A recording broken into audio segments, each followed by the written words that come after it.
지존자의 은밀한 곳에 거주하며 전능자의 그늘 아래 사는 자여, 나는 여호와를 향하여 말하기를 그는 나의 피난처요 나의 요새요 내가 의뢰하는 하나님이라 하리니, 이는 그가 너를 새 사냥꾼의 올무에서와 심한 전염병에서 건지실 것임이로다. 그가 너를 그의 기스로 덮으시리니 내가 그의 날개 아래 피하리로다. 그의 진실함은 방패와 손방패가 되시나니, 1000명이 내 왼쪽에서 10,000명이 내 오른쪽에서 엎드러지나 재앙이 내게 가까이 하지 못하리로다. 그가 너를 위하여 그의 천사들을 명령하사 내 모든 길에서 너를 지키게 하심이라. 아멘. 거룩하신 우리 하나님, 은혜를 감사드립니다. 계속해서 비가 내리는 가운데서도, 계속해서 질병이 계속 퍼져가는 가운데서도 하나님께서 이처럼 예배 드릴 수 있는 은혜를 허락해 주셔서 감사를 드립니다만, 함께하지 못하는 성도들 많이 있사오니 오늘 또 영상으로나마 하나님께 예배하고 은혜 받는 시간 되도록 오늘 이 시간 함께 하시고 은혜 베풀어 주시옵소서. 함께 예배하며 하나님 앞에 온전한 예배 드릴 수 있도록 주께서 역사해 주시기를 바라옵고, 모든 전염병에서 건지실 것이라고 하시는 주님의 말씀대로 하나님께서 은혜를 베푸사 대한민국에 있는 모든 질병과 병들을 하나님께서 치료해 주셔서 회복되는 은혜가 있도록 도와주시옵소서. 예수님 이름으로 기도드리옵나이다. 아멘.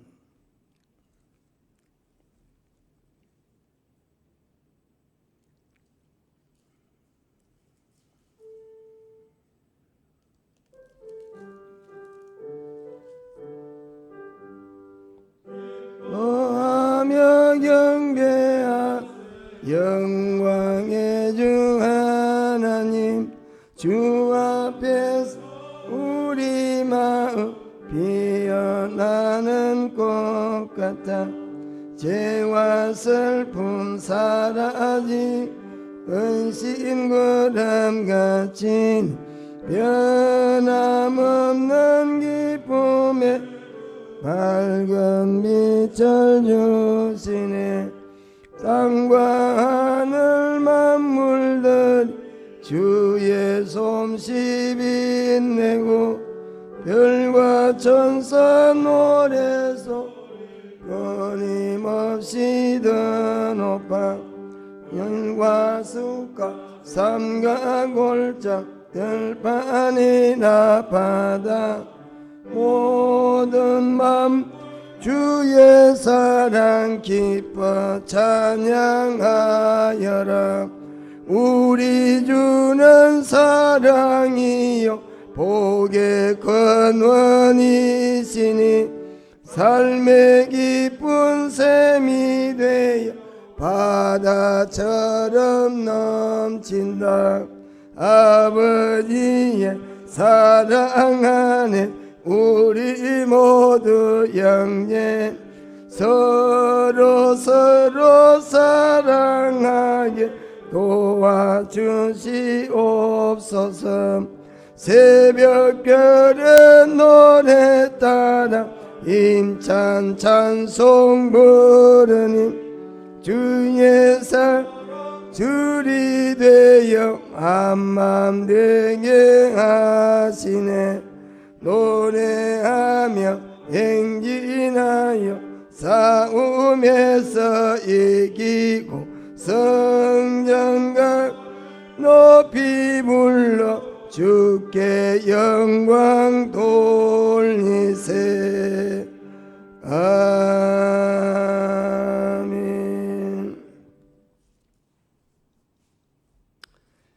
온 땅은 여호와를 두려워하며 세상의 모든 거민들은 그를 경외할지어다.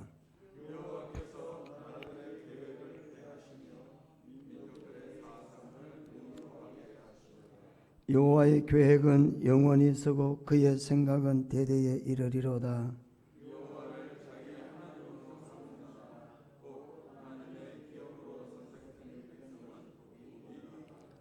여호와께서 하늘에서 굽어 보사 모든 인생을 살피시며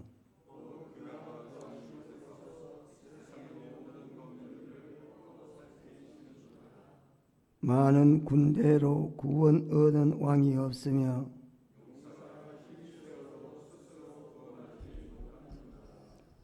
여호와는 그를 경외하는 자 곧 그의 인자심을 반하는 자를 살피사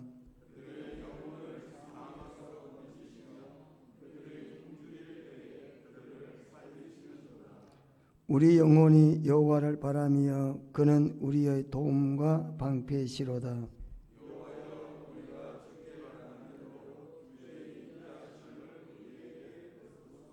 아멘.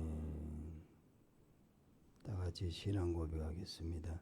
전능하사 천지를 만드신 하나님 아버지를 내가 믿사오며 그 외아들 우리 주 예수 그리스도를 믿사오니 이는 성령으로 잉태하사 동정녀 마리아에게 나시고 본디오 빌라도에게 고난을 받으사 십자가에 못 박혀 죽으시고 장사한 지 사흘 만에 죽은 자 가운데서 다시 살아났으며 하늘에 오르사 전능하신 하나님 우편에 앉아 계시다가 저리로서 산 자와 죽은 자를 심판하러 오시리라. 성령을 믿사오며 거룩한 공예와 성도가 서로 교통하는 것과 사여 주시는 것과 몸이 다시 사는 것과 영원히 사는 것을 믿사옵나이다. 아멘. 278장.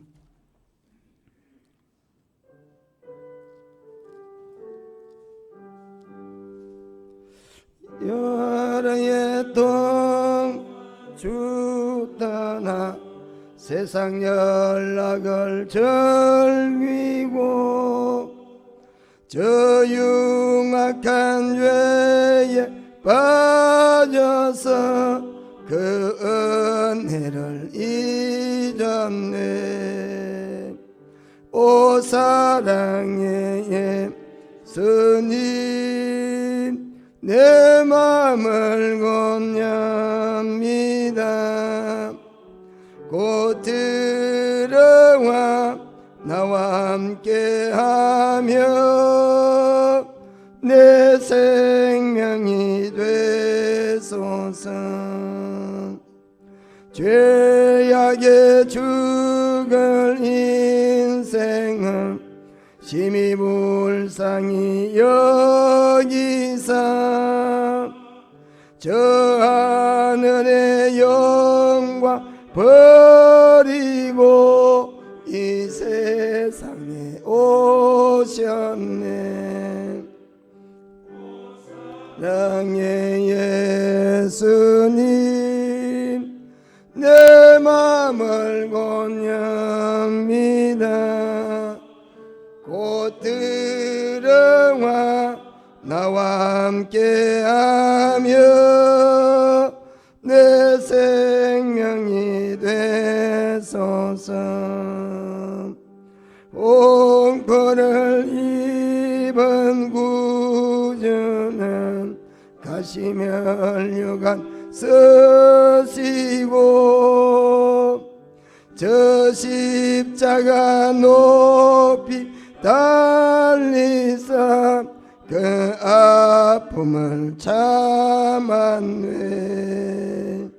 오 사랑의 예수님 내 맘을 건넵니다. 곧 들어와 나와 함께하며 내 생명이 되소서. 미련한 우리 인생은 주의 공로를 모르고 그 쓸쓸한 사막 가운데 널 헤매고 다녔네. 오 사랑의 예수님 내 마음을 건념니다. 곧 들어와 나와 함께하며 내 생명이 되소서.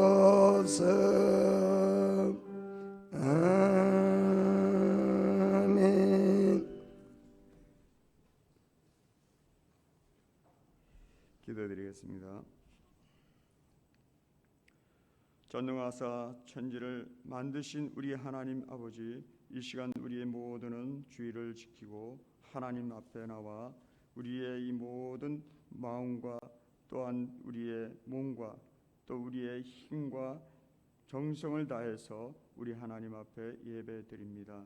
이 시간 우리의 모든 허물을 하나님 이 시간도 죄로 말미암아 이 모든 흠 있는 제사가 하나님은 기쁘게 받으시지 않는다고 했으니 우리는 주님 앞에 나와 우리가 회개하는 마음을 가지고 이 시간 주님의 그 보혈의 피로 오늘도 정결케 하여 주시고 우리 하나님 앞에 온전히 드릴 수 있도록 신령과 진정으로 우리의 드릴 영적 예배가 하나님을 기쁘시게 하고 하나님을 영광되게 하여 주시옵소서. 이 시간 우리 하나님 앞에 간절히 기도하옵기는 우리 이 나라가 정말 앞으로도 더욱 이 희박한 이 미래를 우리는 보고 있습니다. 하나님, 우리 이 기독교가 우리 하나님 앞에 온전히 예배 드리기를 힘써야 하는데 우리는 예배 드리기를 힘쓰지 못하고 모이기를 힘쓰지 못해서 우리 하나님 우리에게 이와 같이 이 질병으로 인해서 여러 가지 아픔을 주고 있습니다. 우리는 항상 늘 깨어 있어야 될 하나님의 백성이며 또 우리는 자녀인데도 우리 주님의 제자가 우리가 되질 못하고 살아가고 있습니다. 하나님, 제자된 우리의 삶은 우리 주님을 향하여 이 땅의 복음을 증거하는 우리의 사명자로 우리를 택하시고 우리를 부르셨습니다. 그런데도 우리는 이것을 우리가 하나님께 그 말씀의 준응도 안 하고 우리가 이것을 거역하며 살아가고 있으니 이 나라가 어려움이 다가오고 있습니다. 하나님 도와주시옵소서. 이 나라가 정말 하나님 회복할 수 있기를 도와주시고 또한 이 정치, 사회, 이 모든 문화가 정말 하나님의 뜻을 이루어 나갈 수 있기를 하나님께서 우리의 정체성과 우리의 이 모든 가치관을 하나님께서 올바르게 인도하여 주시옵소서. 우리 하나님께서 우리 교회를 하나님이 친히 인도하여 주시어서 우리 모든 성도들의 그 마음을 우리가 항상 하나님 앞에 나와 예배하기를 힘쓰고 또 모이기를 힘쓰는 우리 모든 성도가 되어서 정말 하나님 우리에게 주어지는 이 귀한 사명을 감당할 수 있기를 바랍니다. 특히 우리 단위에 세우신 목사님 영과 육을 더욱더 강건케 도와주셔서 오늘도 우리에게 주시는 하나님의 말씀을 선포되어질 때마다 우리의 영혼이 정말 하나님께서 잘된 같이 범사가 잘 될 수 있도록 우리를 축복하시고 인도해 주시옵소서. 이 마지막의 종말에 우리가 정말 하나님 깨달아야 될 말씀을 우리가 잘 마음에 새기고 이것을 우리가 하나님의 증인으로서 우리가 살아갈 때마다 우리의 교회가 하나님 다시 회복되는 줄로 믿사오니 하나님이 역사하여 주시어서 이 지역에 많은 생명을 구원할 수 있도록 하나님 도와주시기를 바랍니다. 우리 교회가 모든 직분자와 또 그 사명을 감당하여 주시어서 이 교회가 정말 주님의 피값으로 세워진 이 교회는 우리가 목숨을 다 바쳐 우리 하나님 앞에 모든 것을 다 드려야만은 우리 하나님께서 이와 같이 우리에게 크게 높이시고 세워주실 줄 믿습니다. 하나님의 나라와 의가 확장되어야만 우리는 하나님의 뜻을 이룰 수가 있고 또 이것을 통해 우리는 하나님 거듭나는 그런 성도의 삶이 되기를 바랍니다. 그래야만 우리가 그리스도의 그 하나님의 삶이 그 증거로 많은 사람들에게 정말 우리에게 구별된 그런 모습을 우리에게 보여주시고 이 시간에도 하나님 우리 모든 성도들의 그 복음의 열매가 더욱더 맺어나갈 수 있도록 하나님 도와주시옵소서. 그래서 이 어떠한 질병도 두려움에 빠지지 말고 항상 하나님의 주시는 권능과 우리에게 하나님 주시는 큰 은혜와 사랑을 통하여 하나님 늘 체험하면서 살아갈 수 있도록 인도하여 주시기를 바랍니다. 이 모든 하나님의 역사는 곧 이루어질 것이니 우리는 하나님 믿고 하나님을 의지하며 또 하나님께 기도하며 간구하는 우리 모든 고향동산교회 성도가 되어지기를 바라며 이 예배도 하나님 앞에 올바로 우리 하나님 앞에 드릴 수 있도록 하나님 이 예배를 축복하여 주시옵소서. 감사드리며 예수님의 이름으로 기도드리옵나이다. 아멘.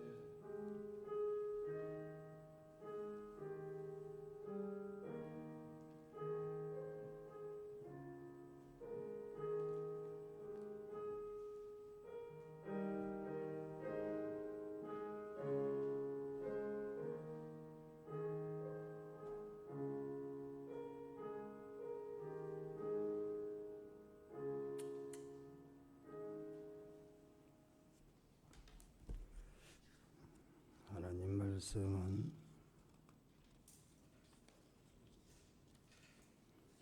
시편 119편 105절입니다.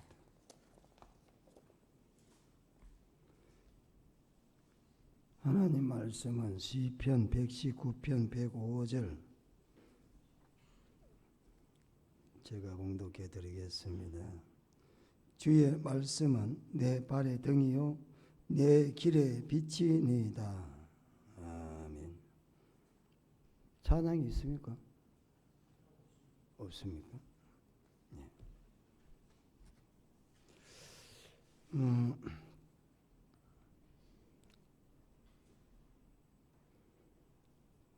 시청에서 왔다 간 것 같습니다. 인원을 감소를 했냐고 아마 그래서 우리는 전도사님이 인원을 감소했다 그래서 아마 왔다가 갔는 것 같습니다. 조금 불만은 있긴 있죠. 천주교도 또 불교도 법회도 면대로 할 수 있는데 기독교만 비면대로 해야 된다. 이제 이유가 이제 교회에서 그런 일들이 많이 일어나니까 그렇다. 그래서 이제 비대면 예배를 드리게 되죠. 보통 최소 인원을 가지고 예배를 드리라 그러더라고요. 최소 인원이 10명인지 20명인지 그거는 자세히 모르겠고 어쨌든 우리도 정부의 또 정책이나 또 법에 순복을 해야 되니까 부득불 우리도 인원을 감축을 했습니다. 참 가슴이 아픕니다만 오늘 이 실시간 예배가 지금 진행되고 있어서 카메라가 지금 올라와 있는데 오늘 예배 참석하지 못하시는 우리 고향동 성교회 성도님들이나 이 자리에 참석한 또 우리 중직자 여러분들이 오늘 말씀을 통해서 참 여러 가지 어렵고 힘든 상황 중에서도 힘을 얻고 소망을 가지는 은혜의 시간이 되시기를 바랍니다. 오늘 말씀은 등과 빛이라는 제목입니다. 시편 119편의 주제가 하나님의 말씀에 대한 내용입니다. 물론 하나님의 말씀을 여러 가지로 표현을 합니다. 119편에는 하나님의 말씀에 대해서 계명, 율법, 법도, 율례, 규례, 명, 도 다양하게 하나님의 말씀에 대해서 우리들에게 가르치고 있습니다. 그것은 또 시편 우리 119편이 성경에서 제일 길죠. 그런 의미에서 하나님의 말씀에 대한 진실성이나 하나님의 말씀의 중요성이나 위대하신 능력이나 이 말씀에 대한 우리 인간의 중요한 어떤 내용을 우리들에게 말씀하고 있습니다. 그 성경, 여러분 들고 다니는 성경 있잖아요. 성경. 이게 하나님 말씀이라고 하죠. 한국 장로교에 12가지 신조가 있습니다. 제1조가 신구약 성경은 하나님의 말씀이니 신앙과 행위에 대하여 정확, 무한, 유일의 법칙이다. 이렇게 말을 하고 있습니다. 가르치고 있다는 거죠. 지켜야 될 하나님의 말씀은 첫째가 신구약 성경은 하나님의 말씀이다. 오류가 없다 이 말이에요. 이 성경엔 오류가 없다 이 말입니다. 그래서 성도들은 이 하나님의 말씀을 삶의 원칙으로 삼아야 된다 이 말이에요. 그래서 오늘 이 성경을 수천 년 동안 내려오면서 성경을 읽은 사람들은 그 삶이 다 변하는 그런 모습들을 볼 수가 있습니다.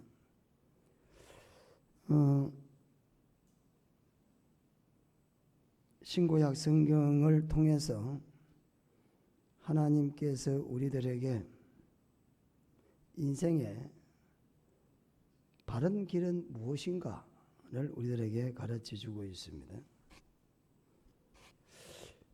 자, 본문을 보시기 바랍니다. 오늘 본문에 보면 주의 말씀은 내 발의 등이요 내 길의 빛이니이다 그랬습니다. 주의 말씀이라 그랬습니다. 오늘 이 주의 말씀 2인칭 단수인데 이거를 당신의 말씀 이렇게 해석을 해야 맞지만 그렇게 해석을 하면 우리나라 문화에 정서에 조금 거부감이 있죠. 당신이라는 말을 별로 그렇게 좋게 생각을 하고 있지 않기 때문에 주의 말씀 이렇게 나왔습니다. 주의 말씀은 내 발의 등이다. 대명사가 앞장을 섰다 강조한단 말입니다. 말씀을 지금 시편 기자가 아주 강조를 하고 있다는 것입니다. 인생살이에 강조하는 게 있습니다. 주의 말씀 딱 나옵니다. 예? 뭐뭐가 같다 이렇게 처럼이라 이 말이에요. 예? 등이나 빛이다 이렇게 말씀하는 거예요. 말씀의 원조가 바로 광야입니다. 광야를 미드바르라고 하고 말씀을 다바르라고 합니다. 광야의 명사가 미드바르라고 하는데 광야에는 어떻게 살아요? 광야에는 지표가 없습니다. 광야에는 사람이 살아갈 만한 조건이 갖추어져 있지를 않습니다. 광야 아시죠?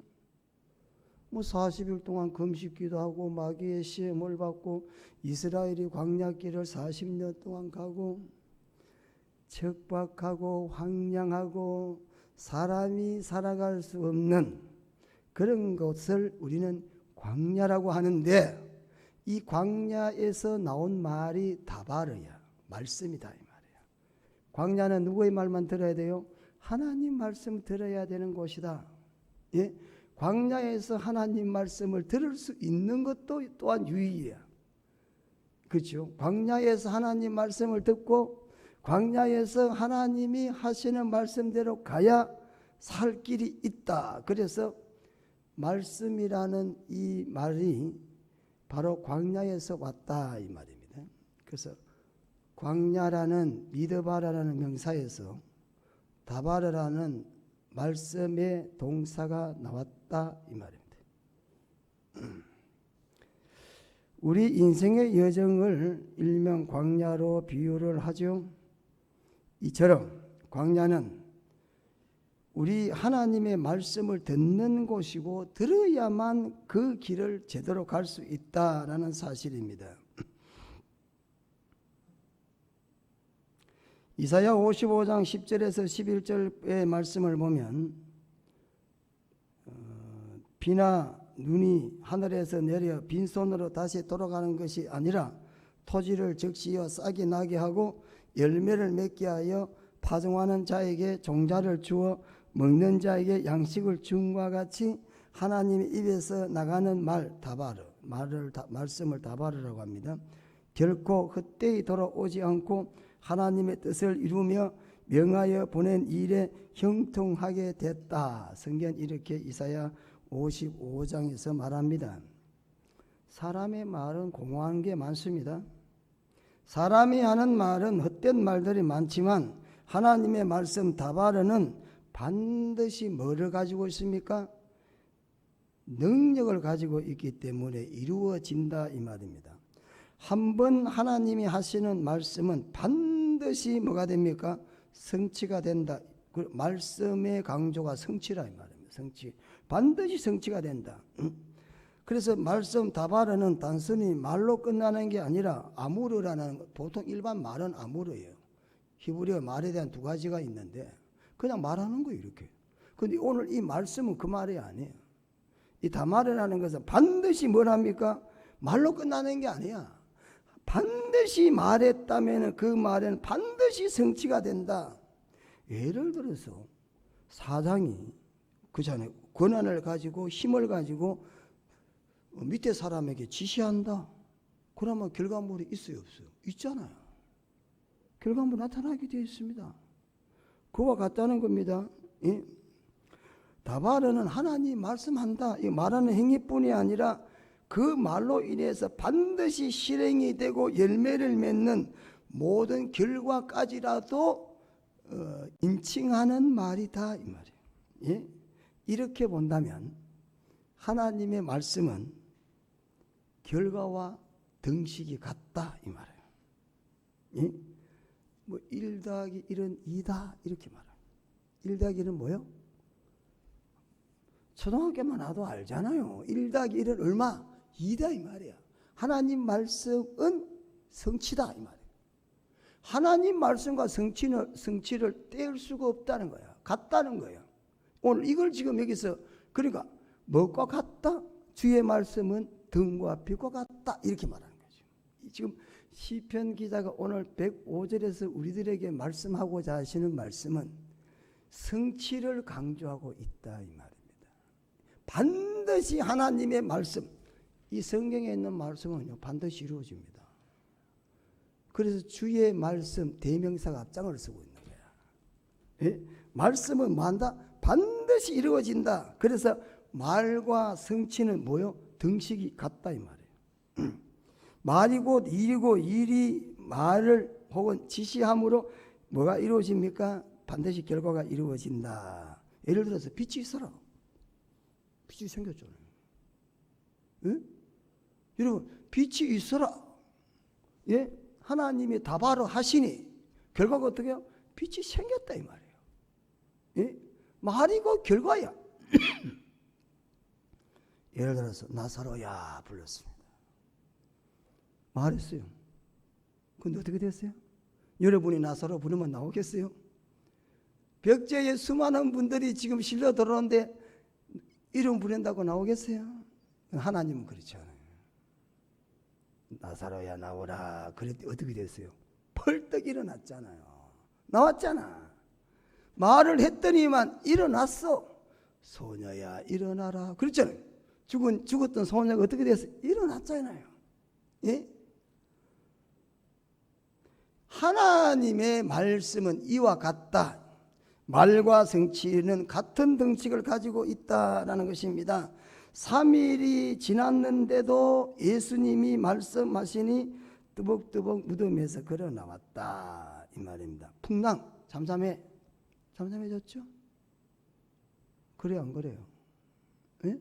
잠잠해졌잖아요. 여기 있는 이 말씀은요 반드시 이루어집니다. 믿으시길 축원합니다. 하나님의 말씀의 속성이야 그게. 예? 하나님의 말씀의 속성이라 이 말입니다. 하나님의 말씀은 말씀으로 그냥 끝나는 게 아니고 반드시 성취된다.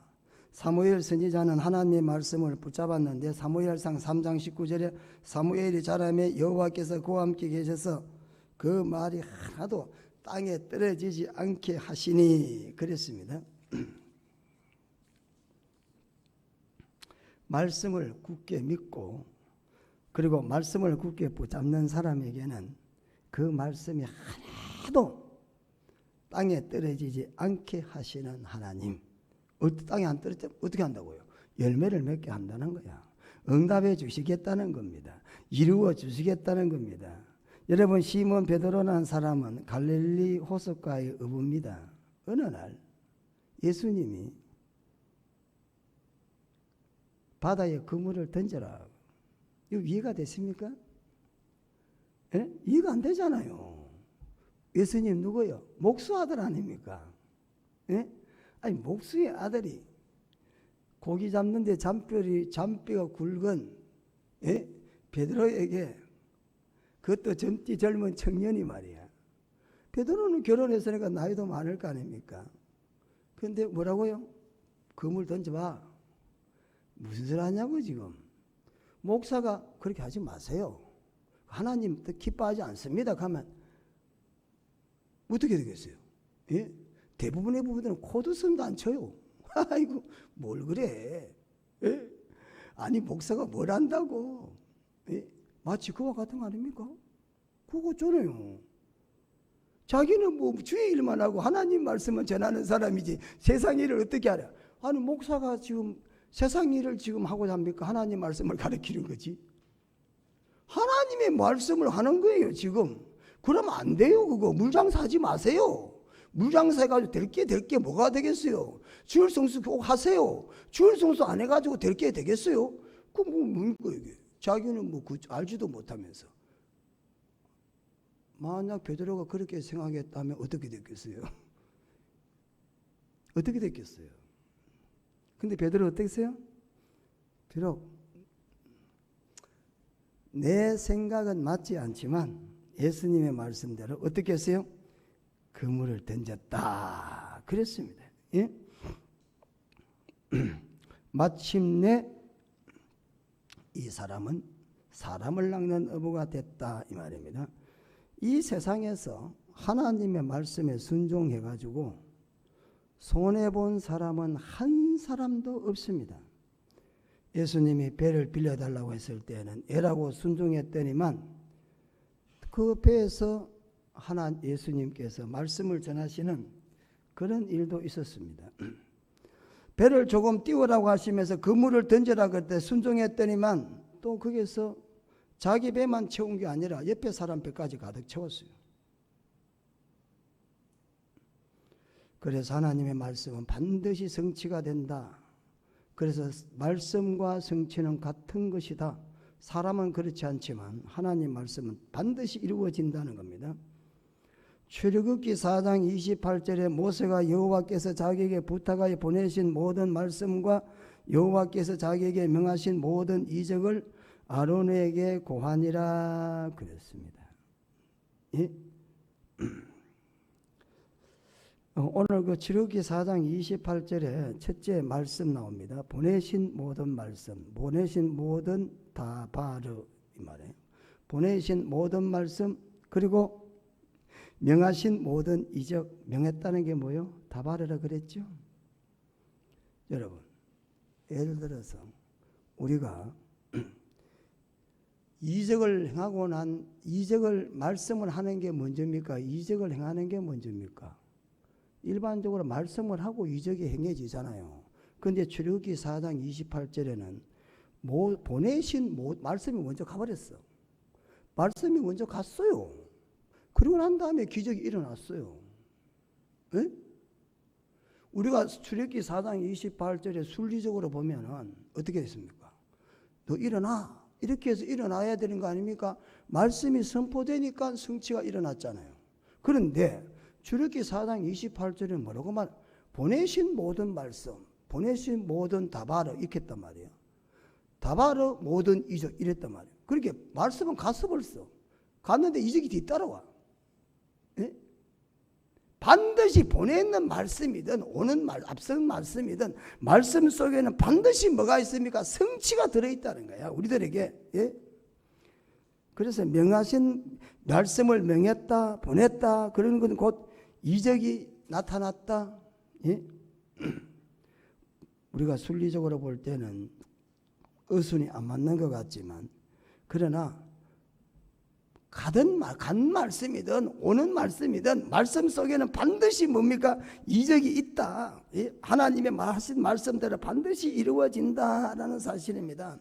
그래서 성도는 하나님의 말씀 선포되면 그대로 순종하고, 그래서 말씀을 선포라 그러잖아요. 그래서 제가 우리 부교육자님들이 설교하실 때는 존칭 쓰지 마세요. 존칭 쓰지 마. 장로님, 권사님 할 거 없어요. 목사 할 거 없어요. 목사님 할 것도 없어. 그냥 있는 대로 장로, 권사, 목사라 그래야 되는 거야. 선포하는 거야. 예? 누구 뭐 비유 맞출 일이 있어요? 그렇지 않잖아요? 그리고 자기가 연구한 말씀을 그대로 선천하는 거야. 굉장히 말씀을 전하는 이 사람들이 상대를 굉장히 뭡니까 이게 굉장히 좀 그 생각을 한다 그래야 되나, 그런 것들이 느껴지는 거 있어요. 예? 이거는 그냥 선포하는 거예요. 바로 앞에 가서 보내. 왜 안 보내? 바로 왕 보내주면 어떨까? 이렇게 합니까? 안 그렇잖아요. 말씀은 선포되는 거잖아. 듣는 사람은 아무리 지위 고하를 막론하고 하나님 말씀을 들을 때는 자기를 내려놓고 아멘 하는 거야. 그게 미사오구를 쓰지 말라는 거죠. 듣기 좋은 소리 하지 말라는 거야. 있는 그대로 액면 그대로 하나님 말씀 전하라 이 말이에요. 그 다음에 뭐가 합니까? 하나님이 성령을 통해서 역사하시는 거죠. 또 듣는 여러분들도 어떤 분이 설교를 하시든 그분이 설교를 들을 때는 아멘으로 그냥 겸허한 신앙의 자세를 가지고 자기를 내려놓고 겸손히 하나님 말씀하세요. 내가 듣겠습니다. 그때에 이적이 일어나고 열매가 반드시, 응답이 반드시 일어나게 될 줄로 믿습니다. 아멘 좀 하세요. 그럴 때 아멘 하세요. 열매 안 맺고 싶습니까? 그렇게 살고 싶습니까? 그냥 안 그렇잖아요.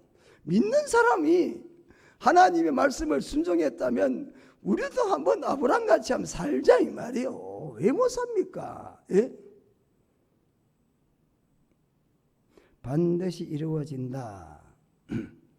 모압 왕 발락이라는 사람이 있습니다. 점술가 발람을 불렀습니다. 왜? 이 이스라엘 사람들이 가는 곳마다 전쟁에 승리하니 말이야. 저것들을 좀 무너뜨려야 되겠다. 그러면은 발람 선지자를 불러가지고 이스라엘의 저주를 좀 하게 만들어야 되겠다. 그래서 모압 왕 발락이 점술가 발람을 불렀어요. 그래서 이스라엘 사람들을 좀 저주하게 해달라. 야, 네가 저주하면은 반드시 이스라엘을 망하게 될 것이다. 저주하게 해달라. 이렇게 부탁했습니다. 그런데 발람이 입을 열어가지고 이스라엘을 저주하는데 갑자기 저주하는 내용이 축복의 말로 바뀌어버렸습니다. 이에 화가 난 모압 왕이 모압 왕 발락은 그래 좋다. 처음에는 그랬지. 바로 이스라엘 코앞에서 이제 그렇게 했으니까 이제는 비스가산 꼭대기 저 멀리 가서 이스라엘 백성들이 안 보이는 곳에 가가지고 저주를 해야 되겠다. 그래서 발락이 또 발람에게 부탁했습니다. 뇌물을 주고는 이스라엘에 좀 저주하게 달라. 그것을 그랬습니다. 비스가산 꼭대기에 올라가가지고 이스라엘 모습이 보이지 않는 곳에서 끝자락에서 이렇게 먼 곳에 저주하면 하나님께서 이스라엘을 아마 보호하지 않겠나라는 생각을 가지고 이제 발람이 두 번째 이스라엘 저주를 시도합니다. 민수기 23장에 나오는 말입니다. 그런데 19절 말씀을 보면은 그 민수기 23장 19절에 저주를 하라고 보냈는데 그런데 발람이 저주가 아닌 축복의 말을 하게 됐다 이 말이에요. 예? 그러니까 두 번이나 발람을 시켜가지고 이스라엘을 저주하게 만들었는데 근데 발람이 진작 입을 열어가지고 저주를 해야 되는데 이스라엘을 축복의 말을 하고 난 다음에 19절에 뭐라고 말하냐면 이렇게 합니다. 하나님은 인생이 아니시니 시건치 않는다 그랬습니다. 하나님은 인생이 아니시니 시건치 않는다. 시건치 않는다는 말은 변덕을 부리다. 예? 마음을 바꾸다 이런 뜻을 가지고 있습니다. 비록 자리를 옮겨가지고 비스가산 꼭대기에서 이스라엘을 저주한다고 해도 하나님은 이스라엘을 저주 안 한다 이 말이에요. 왜? 축복하기로 작정을 했기 때문에 그렇습니다. 예? 하나님께서 이스라엘을 축복하기로 약속했기 때문에 하나님은 어떤 일이 있더라도 그 약속을 지키신다는 것입니다. 그래서 하나님은 사람이 아니야. 그래서 변덕 부리시는 분도 아니야. 마음이 바뀌시는 분도 아니라 이 말입니다. 한 번 주신 약속은 영원하다는 겁니다. 영원히 변치 않는다라는 것입니다. 왜? 하나님은 거짓말할 수 없는 속성이 거짓말하지 않는 신실하신 분이기 때문에 그렇다는 겁니다. 하나님이 하신다는 것은 반드시 하나님은 실행을 하시겠다는 것입니다. 그래서 21절에 뭐라고 나왔냐면 왜 하나님께서는 이스라엘의 저주를 축복으로 바꾸시는가? 21절 민수기 3장 21절에 여호와는 야곱의 허물을 보지 아니하시며 이스라엘의 패역을 보지 아니하시는도다 그랬습니다. 허물이라는 것은 악행 아닙니까? 이스라엘이 참 악한 사람이에요. 이스라엘 백성들이 얼마나 광야에서 악한 짓을 많이 했습니까? 그럼에도 불구하고 하나님은 이들을 구원하기로 약속하신 계획을 변치 아니하신다라는 겁니다. 하나님께서 주의 백성들에게 약속하신 것은 반드시 이루어 주신다. 왜? 하나님은 말씀과 성취는 같다는 거야. 예? 뭐 이러니까 바뀌고 저러니까 바뀌는 그런 분이 아니다라는 것입니다.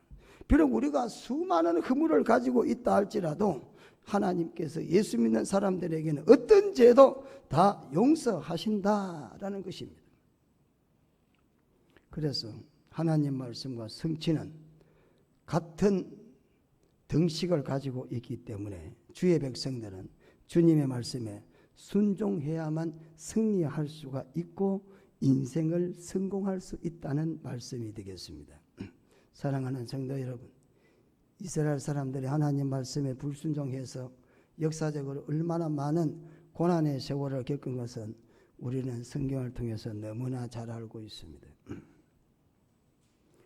오늘 본문에 보니까 주의 말씀은 내 발의 등이요 내 길의 빛이다 그랬습니다. 발도 길을 가는 거죠. 예, 내 길의 빛이다.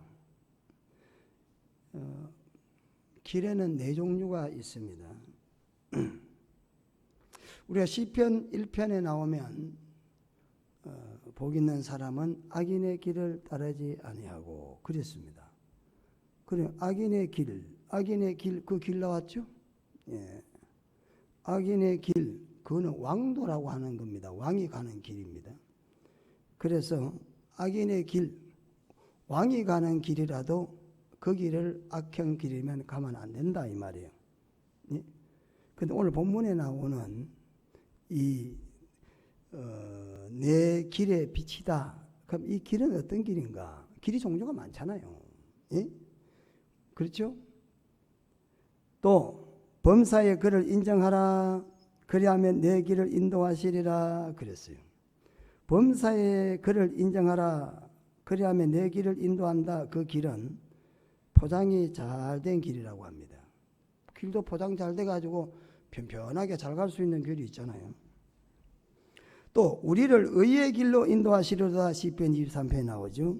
예, 그냥 일반적으로 사람이 걸어갈 수 있는 길. 오늘 본문에 내 길의 빛이다 이렇게 나왔습니다.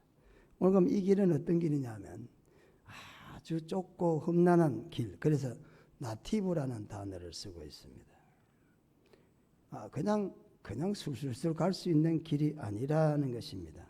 마치 우리 인생을 우리가 비유해서 우리의 인생의 길을 그렇게 표현하는 것 같습니다. 좁고 험한 길, 우리말로 한다면 굴곡지고 산악길, 때에 따라서는 미로의 길, 예? 오솔길, 뭐 이런 길, 험난한 길, 이런 길에 뭡니까? 빛이라 이 말이에요. 빛. 예? 우리가 요걸 넘어가면 또 무엇이 있을까 알 수가 없어. 바다가 나올지 강이 나올지 그런 길을 인도하는 게 뭡니까? 주의 말씀이다 이렇게 나옵니다.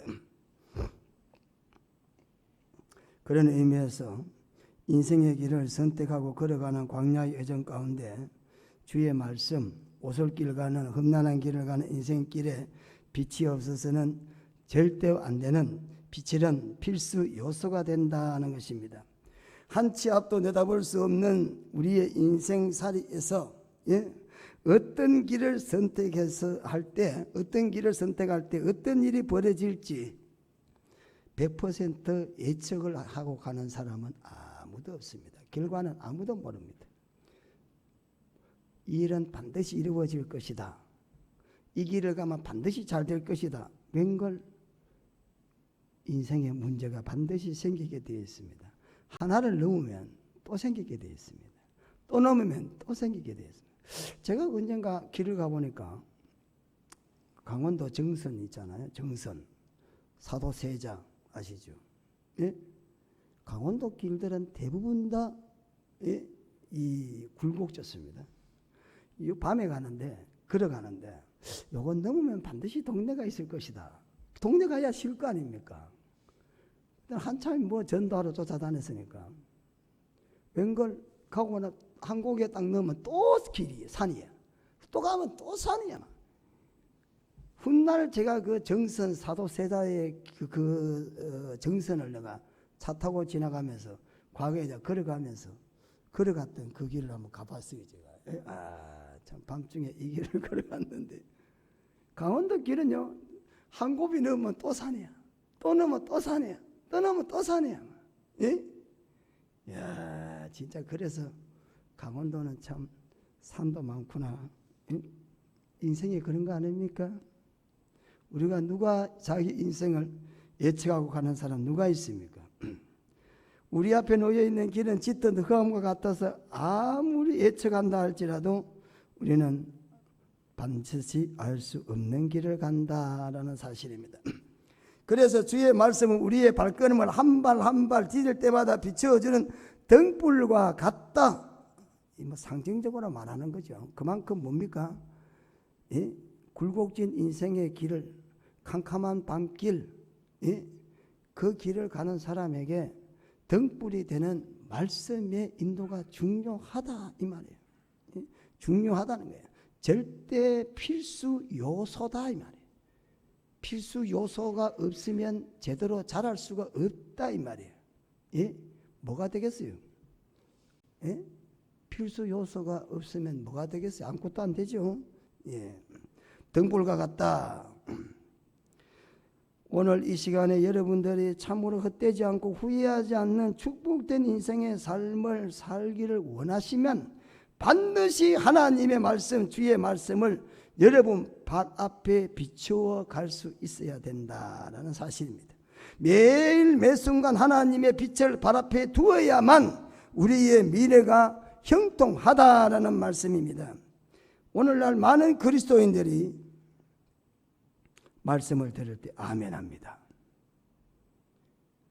그리고 자신의 발과 길에 주의 말씀은 등불과 빛이라고 말씀을 합니다. 그러나 실제적으로 삶을 더하게 되면 자신의 경험과 자신의 지식과 자신의 관념과 자신의 판단으로 길을 선택해서 걸어간다라는 사실입니다. 그렇지 않습니까? 네? 그래서 결과는 어떻게 됩니까? 탄식과 눈물과 후회가 계속해서 있게 된다라는 사실입니다.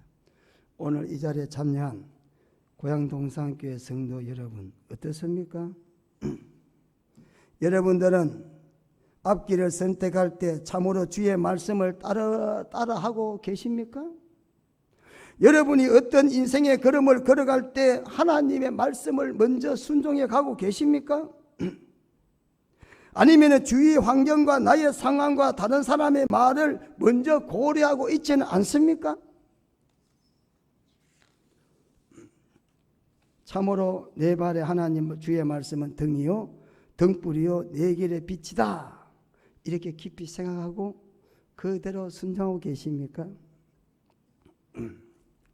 아브라함이나 이삭이나 야곱이나 요셉 기타 등등 성경에 믿음의 사람들은 다 말씀을 인생의 길의 빛으로 믿고 갔을 때에 그들이 믿음의 승리를 했다라는 사실입니다. 뿐만 아니라 불신자들에게도 존경받았습니다. 여러분, 아브라함이 우리가 수요 예배 때 성경을 보는데 아브라함이 약속의 땅에 살면서 이방인같이 살았다 그랬습니다. 이방인같이 살았다. 그 무슨 말일 것 같습니까? 이방인같이 살았다는 것은 아브라함은 최소한 가나안 땅에 살았지만 가나안 땅에 사는 그 사람들과 삶이 달랐다는 이야기입니다. 다시 말하면 가나안 땅에 사는 사람들의 삶이 몸에 익숙하지 아니했다라는 거야. 몸에 맞지 않았다는 거야. 여러분 세상에 살아가시면서 세상과 여러분이 지금 잘 맞습니까? 네? 그거 이상한 거예요, 그러면. 여러분 삶이 안 맞아야 돼요. 불편하셔야 돼요. 세상 사람들이 살아가는 삶이 여러분에게는 불편해야 된다는 거야. 거부스러워야 돼. 삐가리가 우비 쓰듯이. 네? 옷이 안 맞는 거 입으면 이상하잖아요. 네? 저도 간혹 이제 식사리 가서 싸구리, 작업복 때문에 싸구리 사 입는데 간혹 식사리 가면 외제품 있잖아요. 외제. 미국 사람 입는 옷. 구제품이라고 하더라고. 그 와이사스 하나, 난방 하나 사는데 아마 1,000원에만 2,000원 좀 사요. 다 좋아. 면으로 됐어. 색깔도 좋아. 근데 뭐요? 크기가 안 맞아. 그 내가 몇 개 샀어요. 한 보따리야. 10,000원치만 사면 뭐. 근데 입을 수가 있어야지. 왜? 너무 크니까. 자고지간에 옷을 입으면 축 처진데 어지간하면 입겠는데 말이야. 입을 수가 없어요. 왜? 그 나라 사람들은 대부분 덩치가 크잖아요. 세상 일이 그와 같아야 된대요. 여러분이 세상을 살아가는데 불편해야 돼요. 말씀에 따라서 산다면 반드시 불편하게 돼 있어요. 예? 이 세상이 안 맞아야 돼요. 도리어 이 세상 것들이 이상하게 생각이 들어야 돼요. 근데 그래요? 실제 예수들이 그래요? 더 세상을 따라가지 않아요? 예? 세상 사람들이 좋아하는 거 다 좋아하고 세상 사람들이 가지려는 거 다 가지려고 그러고 예? 최소한도로 믿음의 사람들이라면 이 세상이 불편해야 됩니다. 예? 가난하게 사는 걸 즐겨야 돼. 건면하게 사는 삶을 우리는요 기쁘게 생각해야 되는 거야. 예? 다른 사람이 이상하다 미쳤다 하는 소리를 당연시 들어야 되는 거예요. 그렇지 않아요? 이방인의 삶이라니까. 한번 여러분들의 삶을 한번 돌아보시기 바랍니다. 아브라함이나 야곱이나 요셉이나 이삭이나 모세나 기타 등등의 믿음의 선진들은 다 말씀을 인생의 길의 빛으로 믿고 갔다. 그래서 하나님의 복을 받고 불신자들에게는 존경받는 자들이 되었다. 성경은 이렇게 우리들에게 증언하고 있습니다. 하나님의 말씀, 주의 말씀은 비록 우리가 어두운 길을 가다가 넘어진다 할지라도 다시 일어설 수 있는 밝은 빛을 비추어 주신다 라고 성경 말하고 있습니다. 잠언 6장 23절에 대저 명령은 등불이요 법은 빛이요 훈계의 책망은 곧 생명의 길이라 그랬습니다. 하나님의 말씀을 듣고 그것을 나의 삶의 명령으로 따르면 인생의 등불이 되어서 우리를 인도한다라는 것입니다. 성경 뭐라고요? 바르게 함과 책망과 의로 교육하기에 유익하다. 책망, 교육 있어요, 없어요? 책망이 있습니까, 없습니까? 예? 요즘 우리 한국 교회 책망이 있습니까? 있습니까, 없습니까? 여러분, 책망이요 바르게 교육하는데도 필수 요소입니다. 이거 온전한 신앙을 갖기 위해서 책망을 듣는 거 이거 참 중요합니다. 예? 오늘날 우리 교회들이 책망이 없어서 아주 양들이 굉장히 비신앙적인 것들이 많이 되지 아니한가 이런 생각을 해보는 것입니다.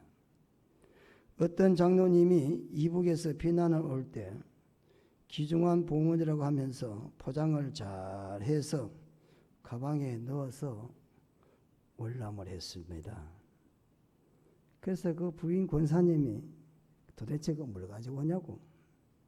다른 거는 다 가지고 올 수가 없죠. 피난 가는데 뭐 가져간다는 게 정해져 있잖아요. 다 못 가져오지만 하나를 갖다 가방에 가져왔다고 합니다. 그리고 서울에서 큰 한약방을 개념하면서 생활했다라고 합니다. 그래서 하나님 은혜로 사회 봉사도 많이 했습니다. 시간이 지나서 그 부인 권사님이 도대체 피난 올 때 뭘 가지고 왔냐고 물었다고 합니다. 근데 그것이 바로 손때 묻은 성경이라고 합니다.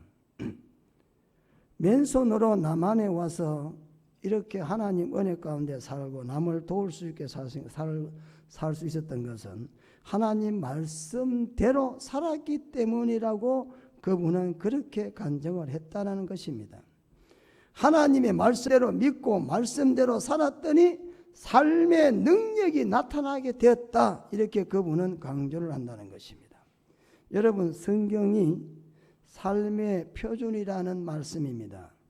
이 성경을 라틴어로는 캐논이라고 합니다. 캐논. 자라는 뜻이 자. 여러분, 물건 길이 잴 때 자 필요하죠? 성경은 인생의 척도라는 것입니다. 바다를 향해 하는 배들에게는 항로를 그린 해도가 반드시 필요하고 공중을 나는 비행기도 반드시 항로 GPS가 있어야 됩니다. 그래야 캄캄한 밤에도 비행기가 목적지를 향해 도착할 수가 있다라는 사실입니다. 인생에도 삶의 바다의 배를 항해하는 해도와 같이 또 비행기의 GPS와 같이 인생에는 삶의 표준이 되는 게 하나님의 말씀이 반드시 필요하다는 겁니다. 그래서 시편 119편 5절에는 주의 말씀이 나를 살리셨나이다 그랬습니다. 말씀이 우리의 삶을 때에 따라서는 살리신다, 의욕을 일으킨다, 희망과 세임을 부어준다는 것입니다. 실망과 절망에 빠졌을 때 용기와 소망을 주는 게 하나님의 말씀이라는 것입니다. 그래서 성경은 우리의 항해도와 나침판이기 때문에 성경은 성도들에게 필수적으로 읽혀져야 되고 사랑되어져야 되고 순종되어져야 된다라는 사실입니다.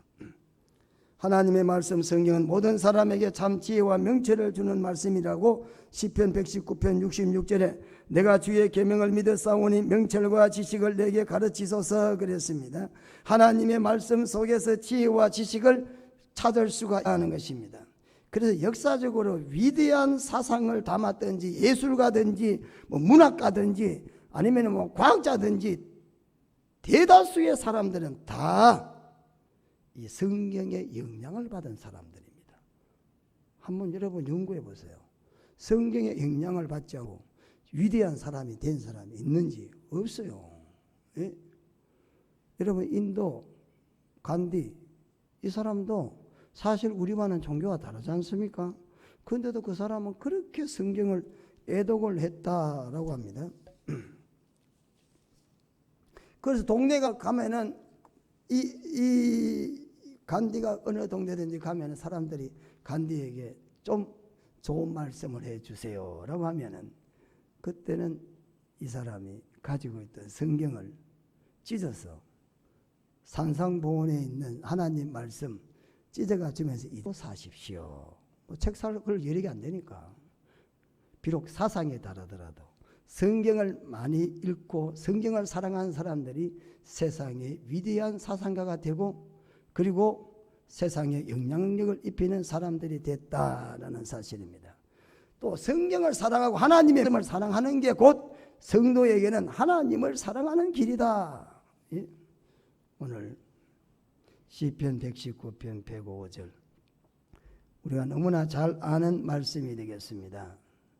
그러나 실질적으로 여러분들이 이 말씀을 여러분의 삶의 지표로 삼아서 살아갈 수 있으시기를 축원합니다. 말씀을 중심으로 살아갈 때 반드시 고난 중에서도 하나님께서는 이기게 하시고 반드시 고난 가운데서도 승리하게 하실 줄로 믿습니다. 기도하겠습니다. 거룩하신 우리 하나님 아버지, 주의 말씀은 내 발의 등이요 내 길의 빛이라고 그랬습니다.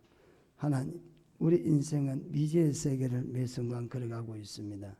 언제나 우리 고향동산 교회 성도들은 하나님의 말씀에 순종하고 인도를 받고 하나님의 말씀 사랑하는 성도들이 되어서 하나님이 주시는 풍성함을 삶 속에 누리며 살아가도록 축복해 주시옵소서.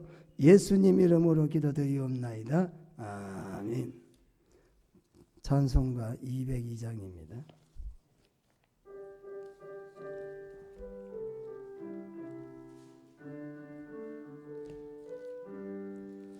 하나님 아버지 주신 책은 귀하고 중하신 말씀일세. 기쁘고 반가운 말씀 중에 날 사랑한단 말 참 좋도다. 주께서 나를 사랑하니 즐겁고도 즐겁도다. 주께서 나를 사랑하니 나는 참 기쁘다. 구속의 은혜 저버리고 어긋난 땅 길로 가다가도 예수의 사랑 생각하면 곧 다시 예수께 돌아오리. 주께서 나를 사랑하니 즐겁고도 즐겁도다. 주께서 나를 사랑하니 나는 참 기쁘다. 구주의 영광 바라보며 예수의 이름을 찬양하리. 영원히 찬양 나의 노래 예수의 이름이 귀하도다. 주께서 나를 사랑하니 즐겁고도 즐겁도다. 주께서 나를 사랑하니 나는 참 기쁘다. 주 예수 날 하시오니 나 또한 예수를 사랑하네. 날 구하는 십자가 위에서 죽으셨네. 주께서 나를 사랑하니 즐겁고도 즐겁도다. 주께서 나를 사랑 나는 참 기쁘다. 주 예수 날 사랑하시오니 마귀가 놀라서 물러가네. 주 나를 이름 사랑하니 그 사랑 어떻게 보답할까. 주께서 나를 사랑하니 즐겁고도 즐겁도다. 주께서 나를 사랑하니 참 기쁘다. 기도하겠습니다. 거룩하신 하나님, 오늘도 순서에 따라서 하나님께 각종의 예물들을 주님 앞에 드렸습니다. 우리 하나님 특별히 기억하시고 축복해 주시고 응답해 주시옵소서. 또한 함께 드리지 못하는 예배 드리지 못하는 성도들에게도 동일한 은혜로 축복해 주시옵소서. 예수님 이름으로 기도드리옵나이다. 아멘. 교회 소식입니다.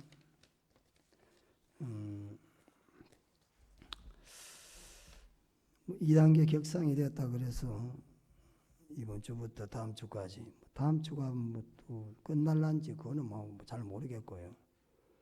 뭐 끝나기를 바라지만 또 상황이 어떻게 안 되면 또 계속 가야 될 수도 있습니다. 그래서 위에서 여러분 기도 많이 하셔서 빨리 예배들이 회복되고 또 이 코로나 때문에 어려움이 없도록 기도 많이 해주시기 바랍니다. 실시간 영상 예배 참고하시고 여러분은 참석하셨으니까 또 참석하지 못한 분들에게 여러분들 좀 가르쳐 주셔가지고 예배 드리도록 했으면 좋겠습니다. 고양시에서 아마 조사를 확인을 하기 위해서 오는 것 같습니다. 그래서 왔다 갔다 그러더라고요. 그래서 참 안타깝지만은 우리가 또 대한민국 국민이니까 대한민국의 법을 지켜야 되지 않나 그렇게 생각합니다. 그래서 좀 힘드시더라도 여러분들 이해를 해 주시면 좋겠습니다. 그 대신에 영상으로 예배는 꼭 좀 드려주시고 또 헌금도 계좌가 갔으니까 하나님께 드려서 꼭 예배에 참여해 주시면 좋겠습니다. 다 같이 일어나서 찬송가 303장입니다.